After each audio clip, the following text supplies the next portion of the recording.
Welcome back to the Leafscast, a special Allison's Only episode. Tim, I know you look forward to this episode the entire year. Tell me how you're feeling. Oh, man. Two people? Here's the problem, though. As much as listening to Steven sometimes makes me want to pull my hair out, I now have to listen to you that much more. Well, I usually have to correct both of you when you're wrong, but at least now it's going to be a little more manageable handling only you from here on out in this podcast. That's funny that you think that. Well, Tim, we find ourselves once again at the end of the season. I think we just played game 73 or 74. We just finished our last game against Florida, which we won. I'm sure that we had no doubts the entire game that the Leafs were going to pull that one off, right? Yeah, most important game of the season, called it. We have 8 games left now, but classic Leafs showed up real nice for 2 periods, get our hopes up real high, and then make sure that we take nothing for granted. So, Tim, this team it does it mid-game, which we literally just saw in our last game against Florida. But for this season as a whole, it feels like it's been escalated, dialed to 10 of you have one Leaf team show up one night and another Leaf team show up another night, and one Leaf team show up for the first half of the season and another Leaf team show up the second half of the season. And we went like 30 or 40 games with Domi sucking and Samsonov sucking and Bertuzzi sucking, and like you could go down the list. We've talked about it on many of our pods this season. And then somewhere along the line, the switch is flicked, and top to bottom, this past month or 2 months or even 3 months, we've looked like a pretty good hockey team. So I'm wondering kind of where you're at. We're near the end of the season. This will probably be our last pod before we do our playoff preview. So I want to ask you, where are you at with this Leafs team? Are you like fully on the bandwagon, or is your hope there? Or we've been pretty skeptical at some parts of the season. So where are you at?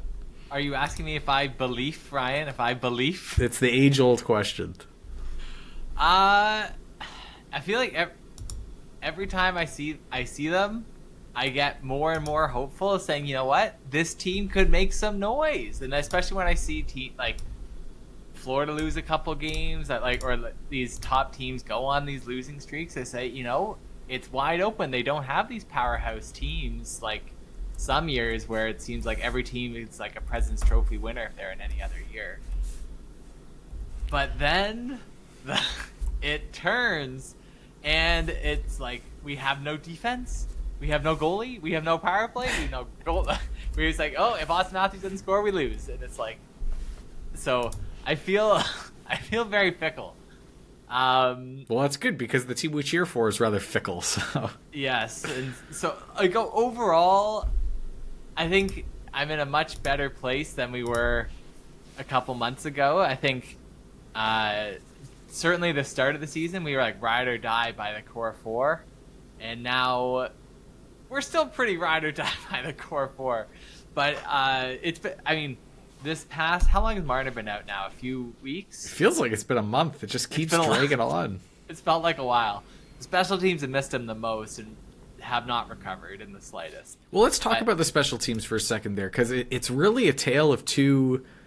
I mean, special teams are only two sides. There's penalty kill and power play. But our penalty kill, which has been brutal all year long, like bottom of the league, bottom 5 in the league, which is crazy for a team that's as successful as we are in terms of points and winning.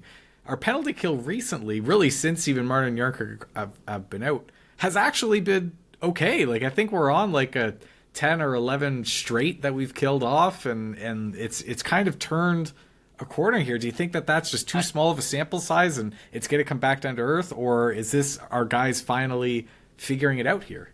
I thought I saw a stat, maybe this is before last game, but that like since Marner was injured, the Leafs were like 25th or 30th in the league in both power play and penalty kill. I know our power play has been brutal. That was what I was going to talk about next. That might have been skewing your stat a little bit. I think we're last place in the league on the power play since like the All-Star break or something. What's interesting about the penalty kill is it feels like we have like our bottom 6 guys. They say, "Oh wait, your job isn't to score. That's Matthews' job. Your job is to penalty kill."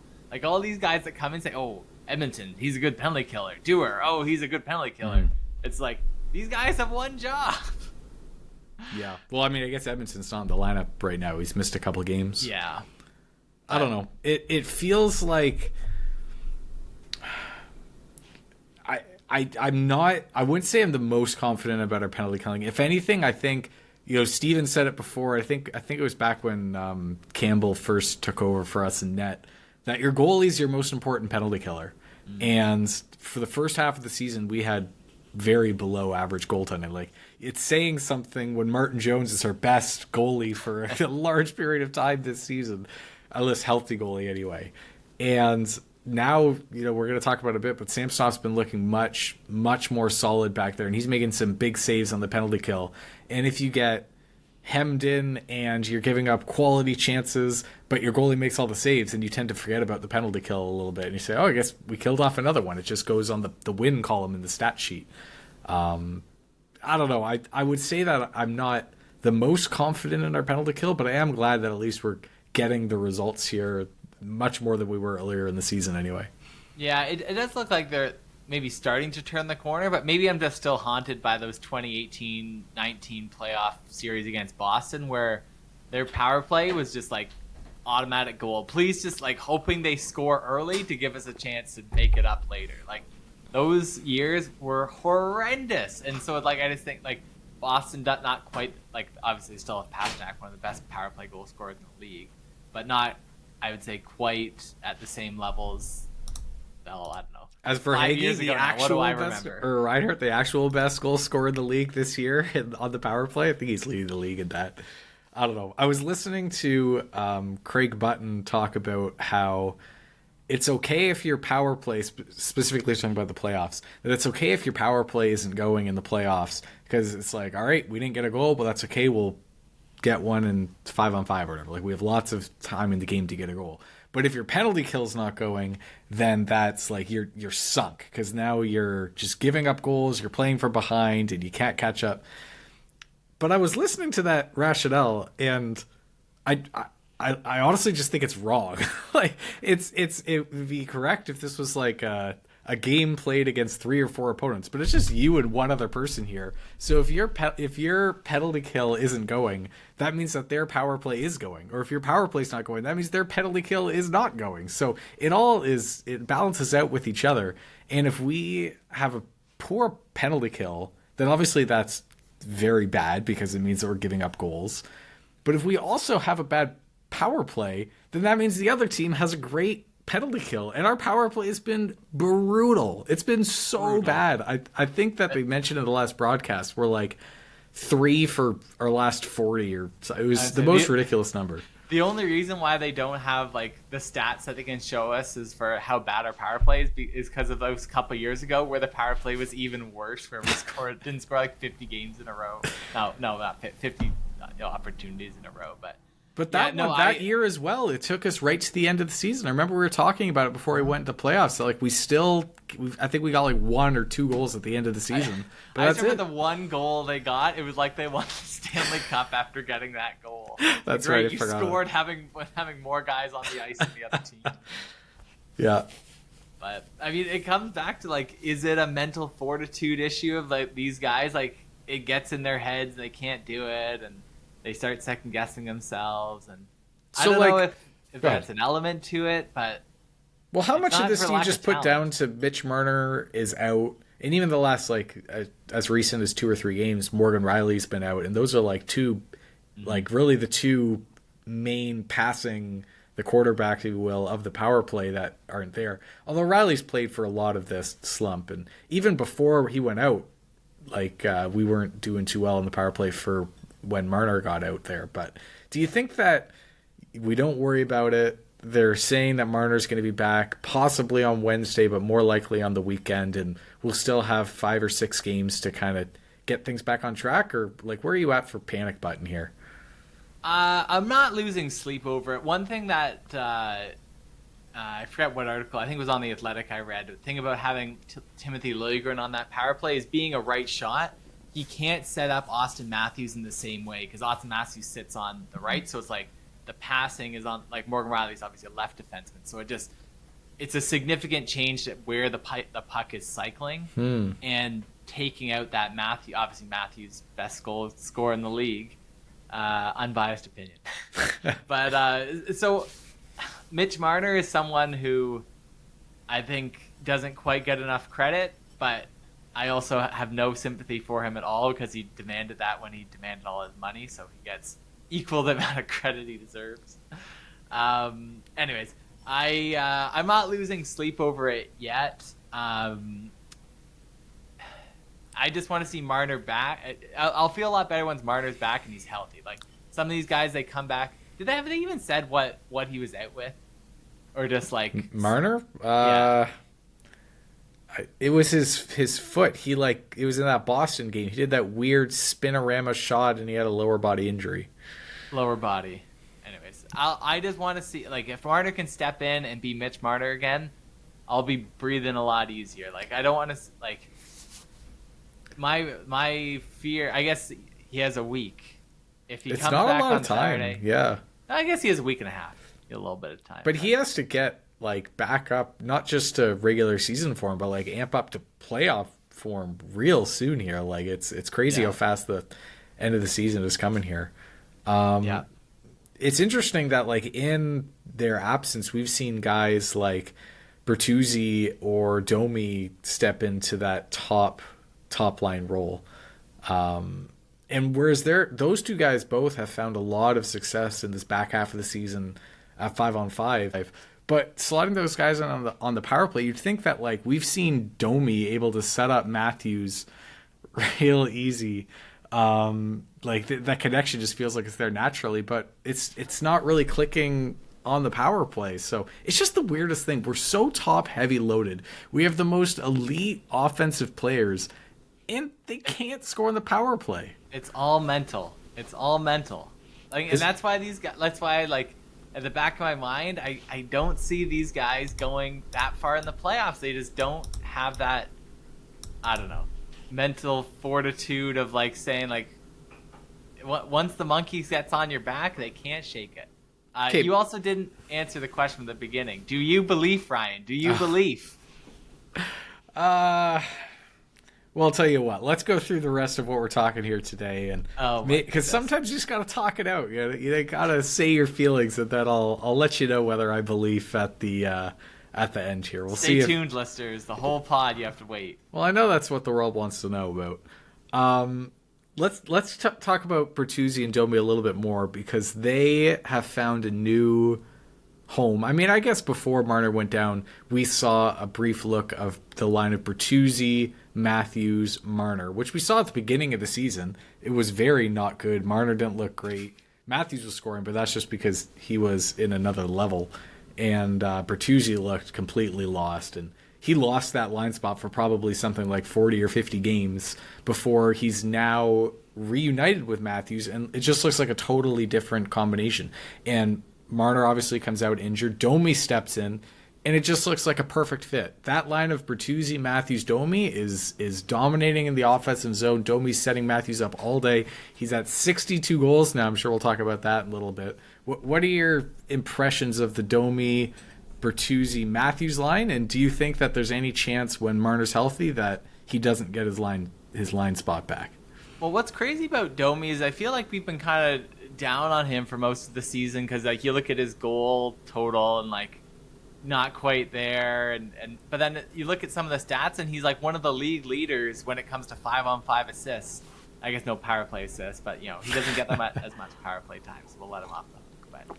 But yeah, like one of the premier setup men in the league. I mean, especially when you look at like who he's been playing most of the year with, it's actually remarkable for that guy. Now, I mean, he makes $3 million, and we'll it's interesting if you look ahead and see, like, is he going to be re-signed and what's he actually worth? That'll be an off-season pod, which hopefully is a long ways away from today. That's right. Yeah, no, that's been something that I think we haven't necessarily seen before of, like, Matthews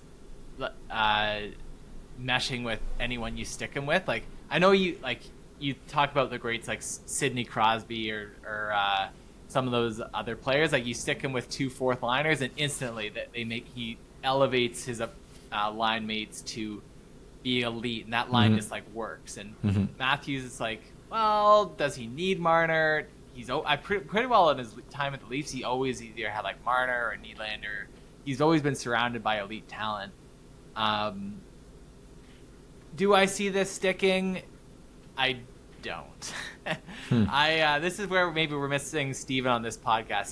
Steven believes in Domi and Bertuzzi and wants to see the depth guys spread out just because it's been working, and I think the depth scoring is something that the Leafs obviously haven't seen the past few years. They load up on a line, the line gets shut down, and then we're out. But I think it's great that Matthews is still scoring with Domi Bertuzzi, and that Domi Bertuzzi seem to have figured it out. But I think like when you have a talent like Mitch Marner, you just need him in that as many minutes as you can get. 5-on-5, penalty kill, everything. And so in this case, I think when Marner comes back, he just slips right back onto Matthews' wing, and then hopefully Domi's learned a thing or two when it comes to being an elite setup man. Yeah,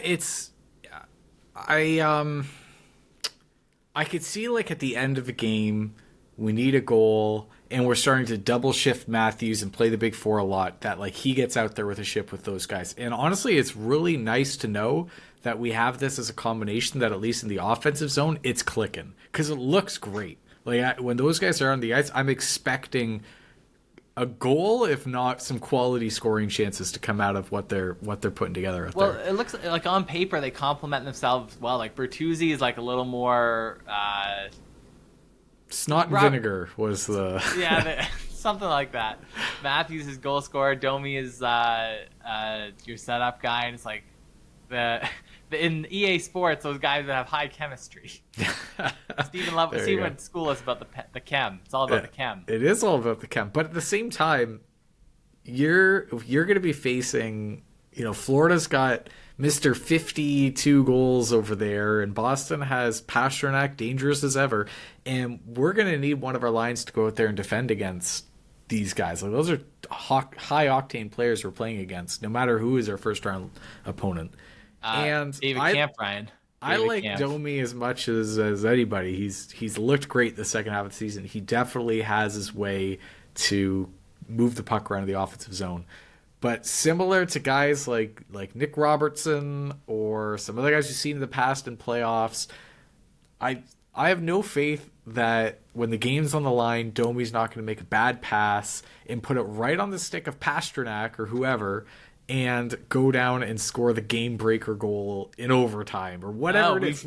We've seen it. We've been down the road. So those Galchenyuk. Tim, you could pick out at least 5 or 6 Leaf players and say it's a that. Like, it's a Travis Dermott. We've seen it from him too. Like, it's happened too many times. So I can't imagine a world where Keefe doesn't say, I want Matthews and Marner and X out there against the other team's best line. It's just what's going to happen here. Yep, I think so. Like, especially when, like, John Tavares, he's been having a pretty good season. Obviously, William Nylander has been, like, on another level this year, but not necessarily another level defensively. Like, that's not a line that I would trust against the elite. Like, certainly it's a line that can hold its own, and, I mean, looking at Boston's number 2 line, I think that line has an edge, but it's not one that you can put out there and not have to worry about it, right? So yeah. Okay, let's shift gears here a little bit and talk about another line of the Leafs who's looked pretty good. Much smaller sample size. I think it's only been a couple games, but our new look third line, centered by Pontus Holmberg, flanked by Matthew Nyes and Nick Robertson, has actually looked pretty good out there. And you look at them and say, "Oh man, this line's got some chem." It's clicking out there, and they're not making the, it's a line of rookies. The young guns. They got a few goals against Florida. They let a few goals in against Florida. A little bit of both. But the unfortunate thing, I mean, really, it's a good problem to have. But the Leafs have a couple forwards coming back. Before playoffs, we're expecting Mitch Marner to be there. We're expecting Yarncrook to be there. And those guys are definite roster players. Like, there's no chance either of them are going to be sitting, which means 2 guys from our Leaf lineup are going to be bumped here. And you could look at guys like Ryan Reeves, but I'm fairly sure he's going to be in our playoff roster. Like, I think we got that guy specifically for the playoffs. So I'm not even going to acknowledge that Ryan Reeves might not play, at least for game one. We'll see as the series unfolds. You have Connor Dewar. He just got his first goal with us, but he's a new acquisition. I don't really expect us to be saying no to him. So then you have like Holmberg, Robertson, probably not Nyes, probably not McMahon. Like, who are the two guys that you're taking out to put Yarncrook and Marner back in? I forget. This is with Gregor's already out, right? Gregor's already out. He's already out. I can't take the low-hanging fruit. No. The low-hanging fruit is guys like Holmberg, Robertson, Dewar, and Reeves. Those are probably the most likely four. The thing about Holmberg is he plays center, which is invaluable. Like, I know Dewar and Camp or Dewar, like, they both play center as well, so maybe we don't necessarily need him as well, but like Keith loves having his flexibility at center and being able to flip the guys around depending on what side the face-off's on, and Holmberg is more responsible, and so like I'm leaning towards Holmberg. It's been fun to see like Nick Robertson actually start to round into form, and it's like Leafscast have been long time Nicky Rob believers, and I do think that like if the Leafs come out flat in the playoffs, to know what to happen. Actually, I think the last couple of years we've come out pretty well in game one. Anyways, we were not good in game one against Florida. We lost that game quite thoroughly on the game six hangover. Yes, but I think maybe if we need some more firepower, Nicky Rob comes in. But it has been kind of fun seeing the little competition. Like all those bubble guys, I feel in the last 5 games have all kind of stepped it up. They've been competing. It is exactly what you want to see. If it were up to me right now, I think Pontus Holmberg slots in ahead of Nick Robertson for game one. And then I think Reeves is also in the lineup. Mm-hmm. They love setting the tone that first game. Whether it's we'll see if Ryan Reeves don't in game mention 2 Kyle Clifford to me, Tim. Don't bring that up. Go get suspended. Is Kyle Clifford on the list of guys that could slot in? He's with the Marlies, I think. Yeah. Yeah, it is. You know what? It is a tough one. Because like the other X factor to it all is that we could see Domi moving back to a center position, right? Like you were saying, Holmberg plays center, which is so valuable, but Domi's probably, like we both agree, he's probably going to lose his spot as a winger on the top line. So either he's going to be the second line winger, which he could be. Like right now, Bobby McMahon is playing there, which is probably higher in the lineup than he should be playing. So he could just move back there. Or you could see Domi moving into the third line center spot. Where it gets interesting is what kind of lines are you wanting to have here? Because right now that third line of Holmberg, Nyes, and Robertson, they're not your shutdown defensive line. Like there are a line of rookies out there who are going to be able to go out and score some goals and create some offense, but they're probably not the guys you want out when you're trying to defend a lead.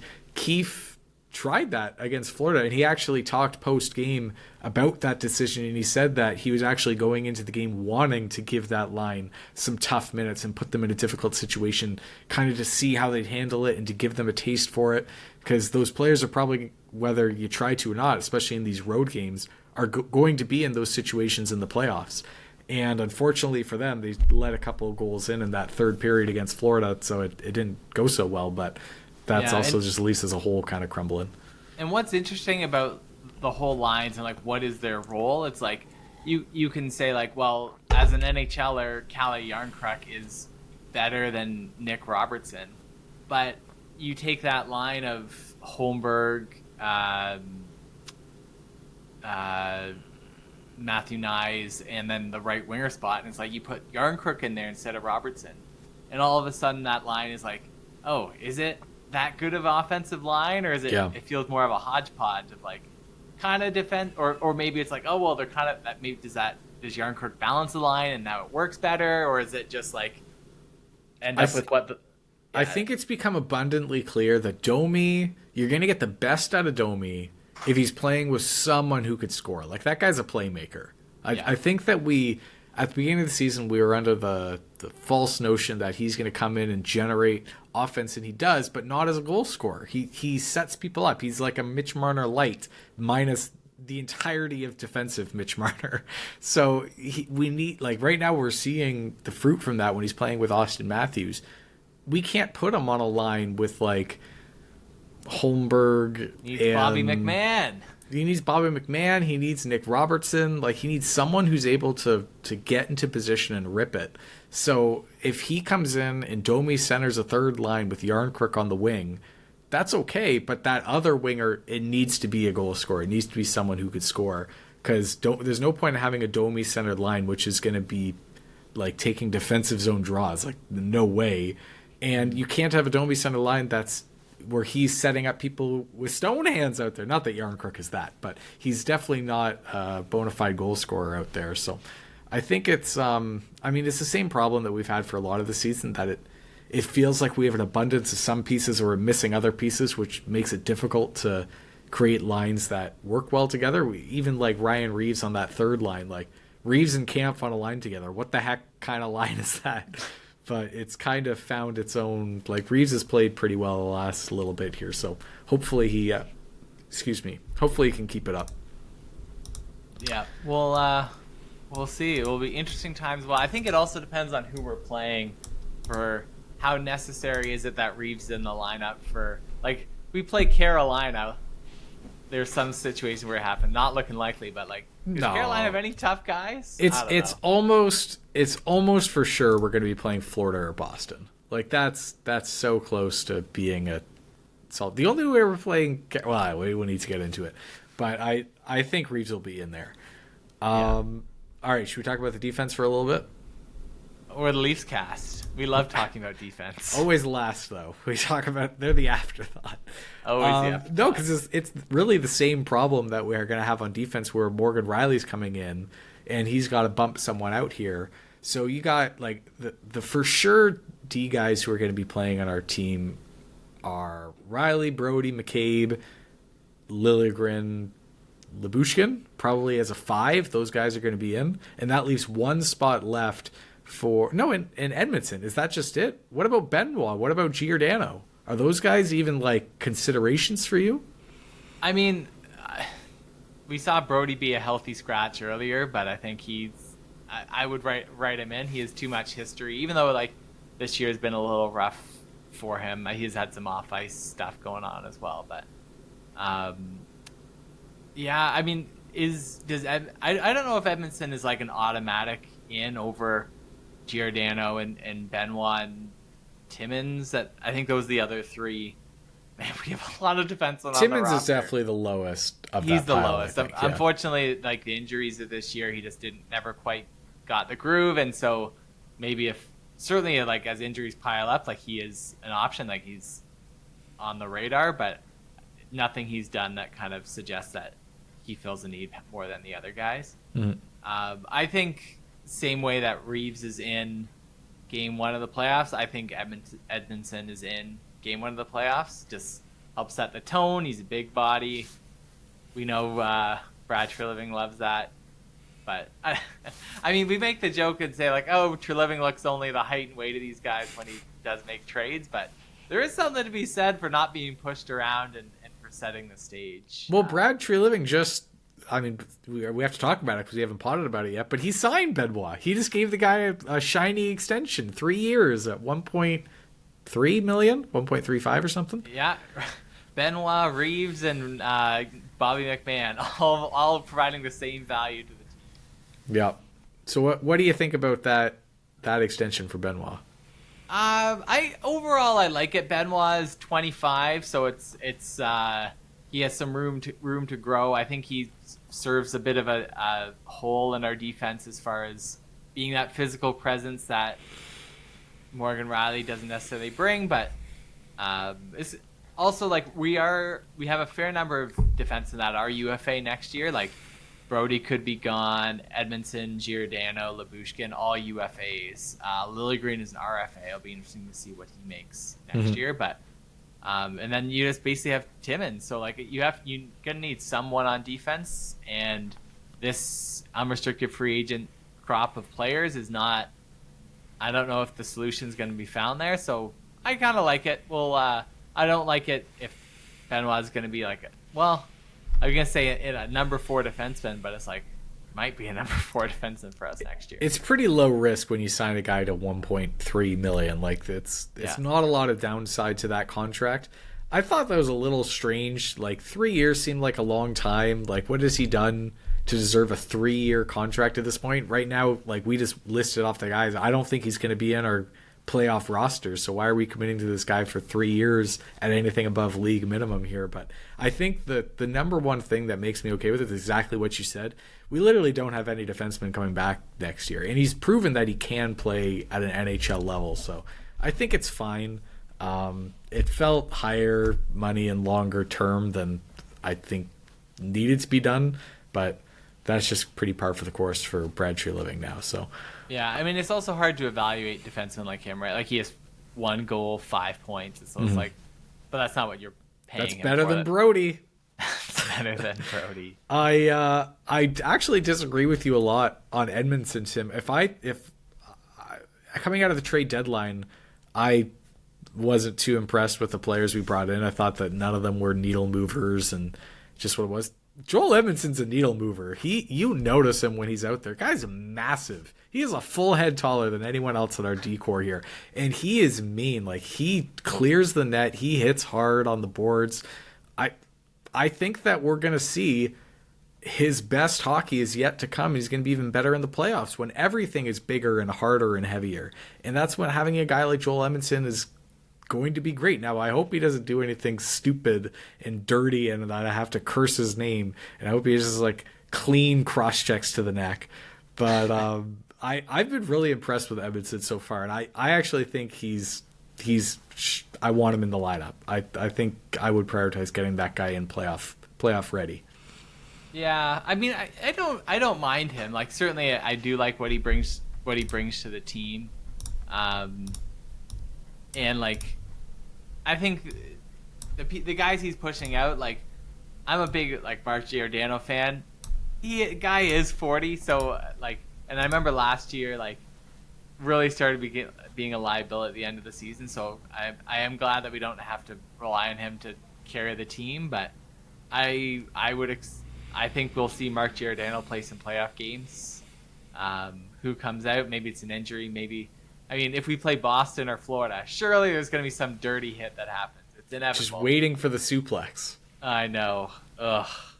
The one thing about Giordano is, he just came back and played a couple games since his injury, which, like, just to say off the top, I thought when he got that concussion that his career was over. I just didn't think he was going to come back and play any more games for us.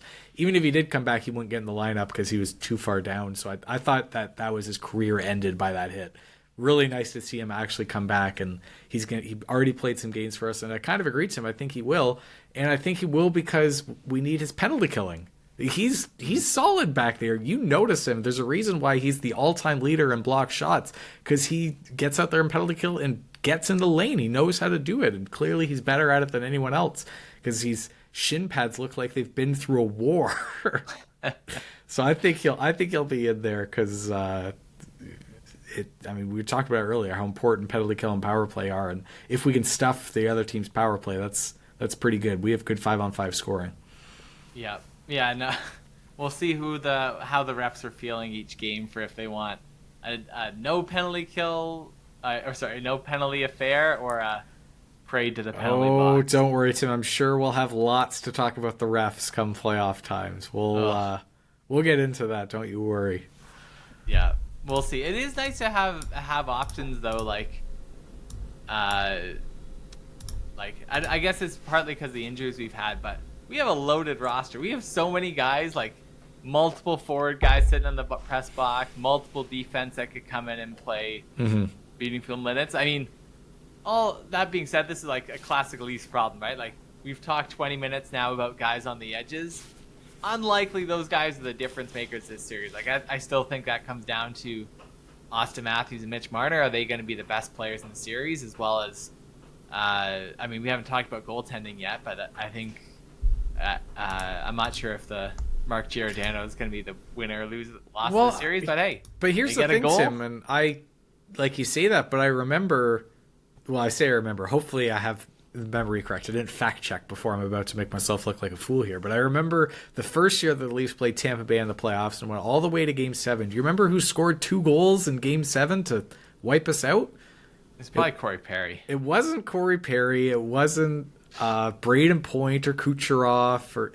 It was Paul. It was Nick Paul Nick that Paul. got 2 goals against us in the most important game. So you think like, yes, we're probably going to win or lose series based on the performances of Matthews and Nylander and Marner, but like you're probably going to win one of the 4 games because of your other guys. And if we don't have any of those games with those other guys, then we're going to lose in 7 because we only won 3 games. And we're very familiar with that road.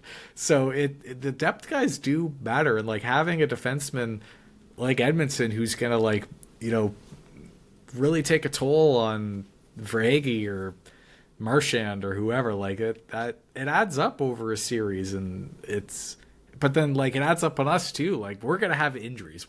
There's no way we're going to get through this and not have it. We've had an injury every playoff run ever. It never stops. So like we're going to need these guys who are in our reserves, and it's going to be quite the run. Yeah. Well, do you want to talk about goaltending? It's the last position. The last position. Well, we have Joseph Wall, who has kind of been sputtering a little bit. It kind of all started with those 2 Boston games where it didn't go great, and Samsonov's kind of rounding into form. Would you say you're prepared to call it that Samsonov is going to be our playoff goaltender, or is it still up in the air for you? I think Samsonov's going to be certainly Game 1, likely Game 2 as well. He's like 16 wins in 20 games since coming back from being waived. The Arizona Coyotes, who claimed Hateri Salari, or I don't even remember his name. The guy, like the most obscure claim. Harry Satari. Harry Satari. I don't know. Could have had a legit goaltender, Ilya Samsonov, expiring contract at $3.5 million. Wholly passed on him. Yeah. And he comes back and he's the number 1 goaltender. It's a great story. One that we like haven't seen from the Leafs happen almost ever. It's like it's crazy. Look back year like Bobby McMahon was waived, Benoit was waived.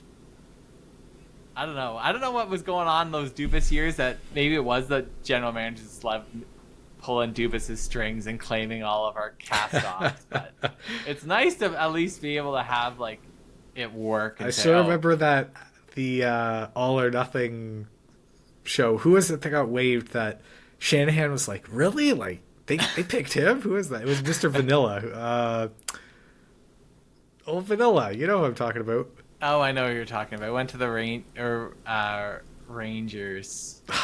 Steven would tell us. Steven would tell us his nationality and height and weight. Anyway, and it is funny that these guys didn't get claimed, and now they look like all of them are going to be on our playoff roster this year. I think I'm with you that it's going to be Samsonov. I think barring an injury is probably the only thing that would make it not Samsonov at this point. He already had the tie with experience, and he already won a series for us. I smile every time the crowd goes, Sammy, Sammy. It's just like, it's our guy. Like, chant his name. Yeah, it is a pretty fun story. In terms of my confidence level of our goaltending, it wavers. Like Samsonov's looked really good. He looked really good at that Florida game, but he still let in 4 goals, and like in 2 of them, he's like standing up doing the meerkat where like he doesn't even see the puck. So I don't know. It's the meerkat. I haven't heard it called that before. I think I stole that one from Steve Dangle. I don't know.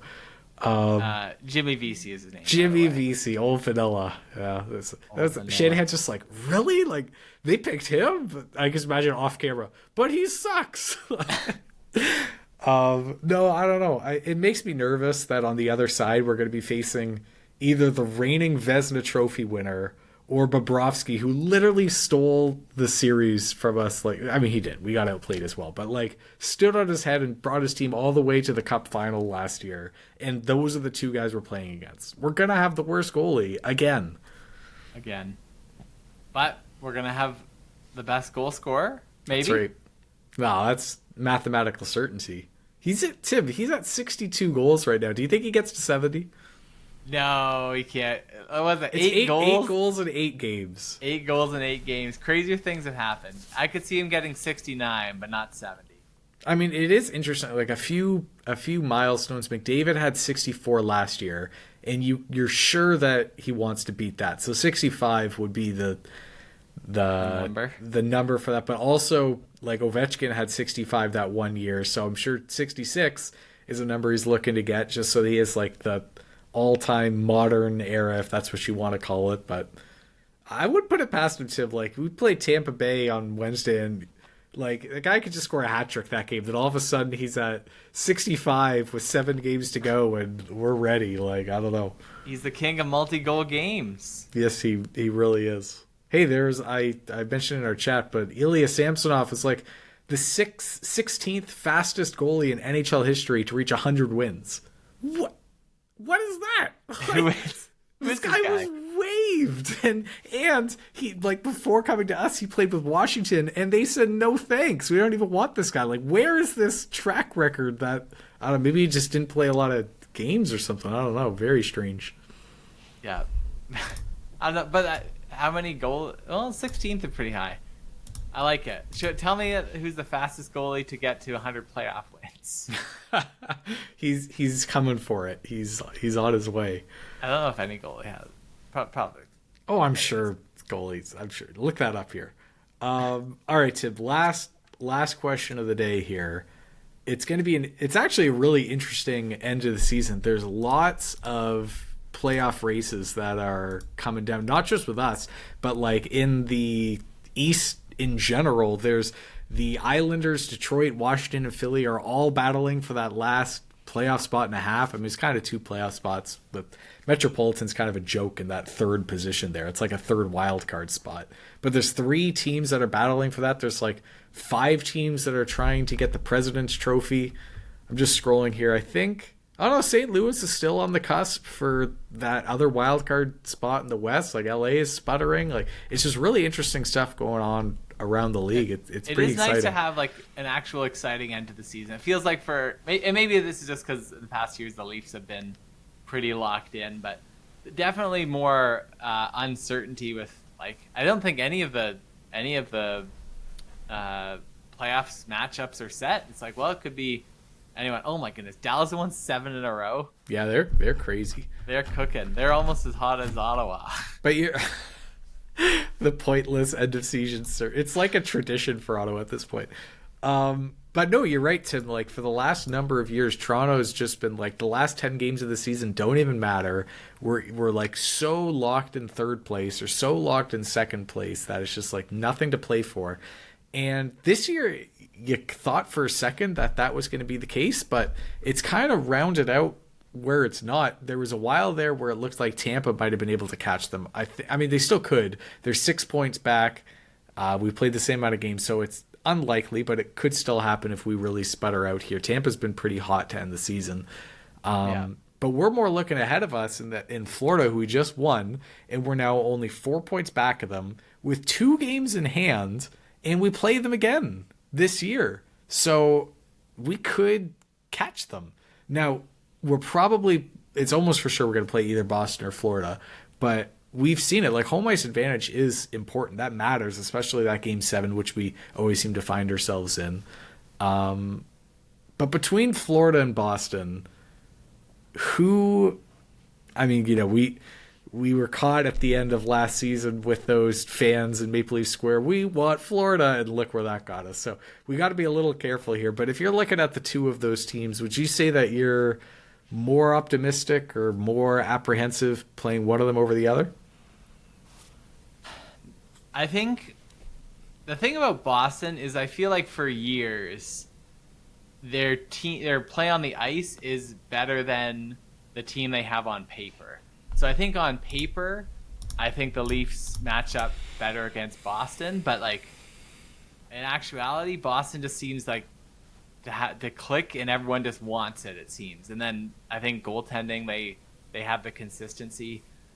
What scares me about Florida though is that we faced them last year, and the Leafs don't have a good habit of repeating against former playoff opponents and bringing it.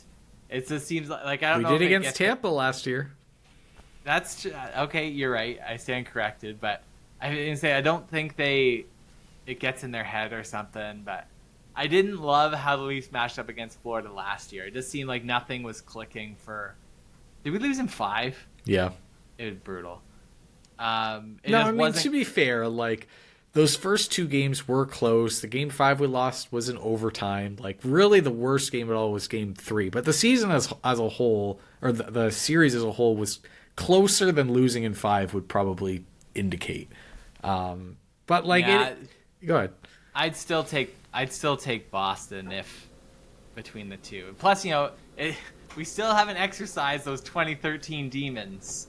11 years still counting. I don't like the idea of facing Florida just because they're the number 1 ranked defensive team this year, and things just get even more defensive in the playoffs, where it's like one mistake's going to kill you. And if we're going to face a team that just makes 0 mistakes, like, I don't know. We scored 5 goals on them the other night. I know, very, very against the curb. To be fair, Florida's like 2-7-1 in their last 10. If they're limping into the playoffs, maybe it's an opportunity. It just feels like we've seen too many years in a row where goal scoring is our issue, which is ridiculous with the personnel we have on our team, but it always seems to be the issue. And I think I have more faith that we're going to be able to score against Boston than Florida. So I think both of them will be difficult. You asked me at the beginning of this pod if I believe. I think I do. I think I'm there every time. It's been a really hot last month for us, and I'm building up to it. I'm starting to get excited. I think we could beat Florida, and I think we could beat Boston, which is good because to make it to round 3, we're probably going to have to beat both of them. It's a really high likelihood, and if not them, it's going to be Tampa because they beat the other one and as the wild card team. So I just think we have the tools that we could do it.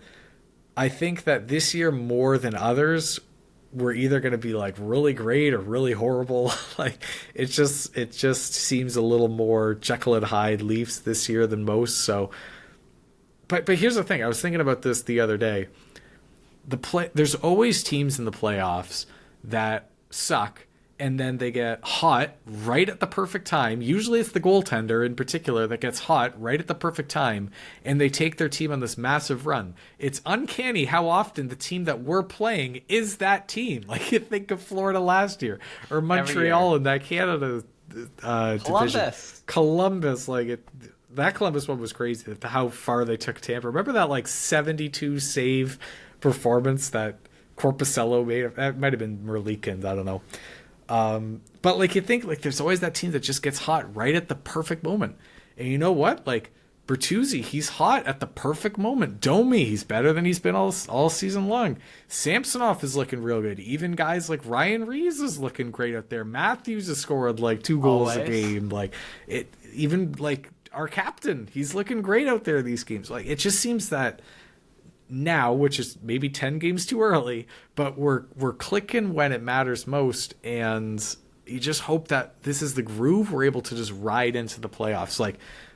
I don't know if the high of we catch Florida and pass them is a good thing, or if that will be oh, we did it, and then we take our foot off the gas. I just want to just trample them and then just keep trampling them, It would be nice. And I mean, I feel like we're very opportunistic with when we do our podcast. We're on a losing streak. I don't feel like podcasting. Oh, we beat Florida. Now let's pod. Tim, yeah, I don't want to come on here and be miserable with you, okay? I'm not podcasting after they lose 2 straight games to Boston. I'm podcasting when they trample Florida 5-1 almost.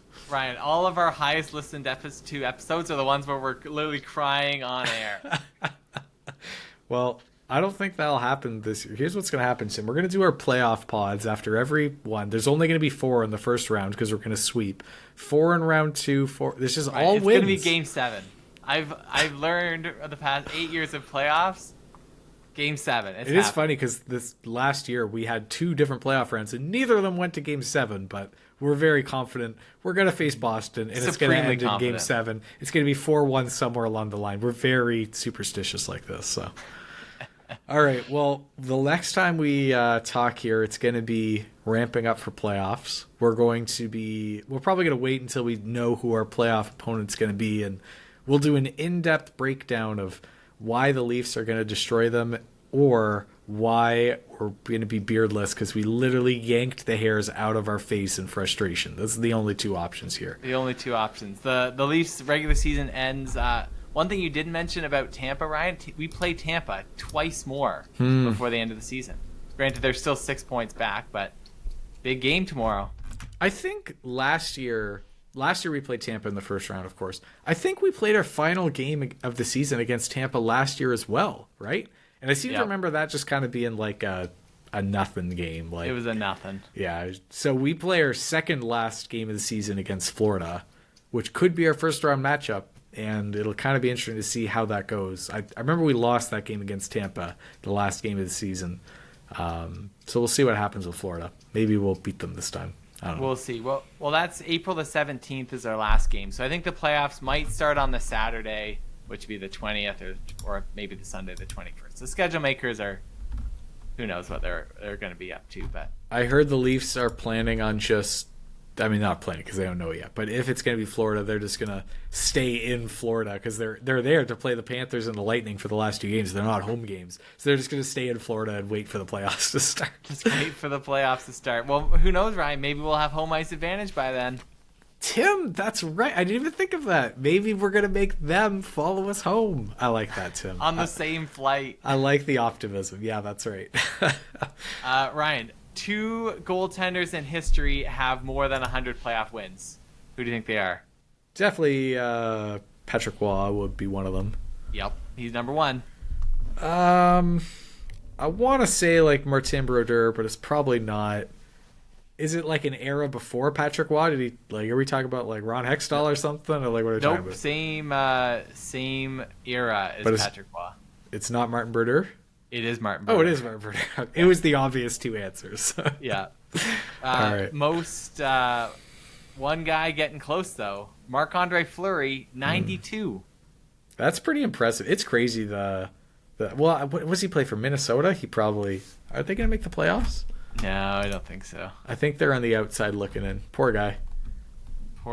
He's definitely, like, would you say he's in that upper echelon, Fleury, like, of best goaltenders in history?